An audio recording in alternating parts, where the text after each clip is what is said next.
Many southern eyes were skywards last night in Otago as the southern lights, or Aurora australis, danced across the sky. By day, Ian Griffin is the director of the Otago Museum. However, his nighttime passion is looking up, literally.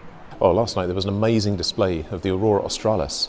So when I got wind of it yesterday afternoon, I charged up all my batteries and charged straight out to Papanui Inlet and managed to get some fantastic pictures. It was a wonderful display, one of the best two that I've seen since living in Dunedin, and I moved here in 2013.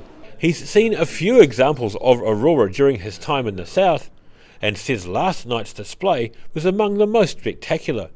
Griffin says the power of social media networking was evident last night, with many people taking part in the event.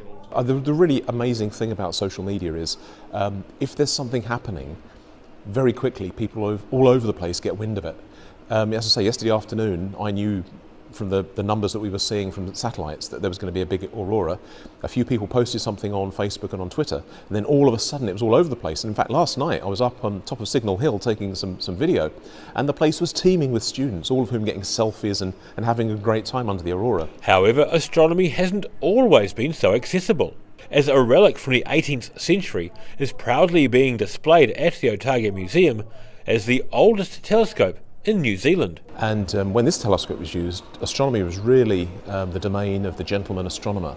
While in New Zealand the Maori were experts in astronomy and could plant their crops according to the seasons, if you wanted to look through telescopes and things from the European society, you had to be relatively wealthy, because these things were amazingly expensive back in the day. They would cost 10 or 15 pounds, which was a huge amount of money back in the 1800s.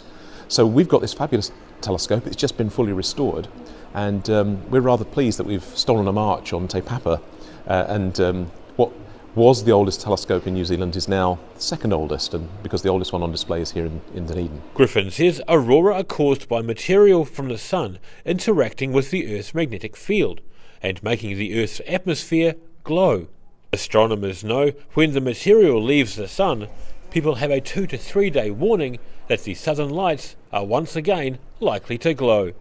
Daryl Baser, The South Today.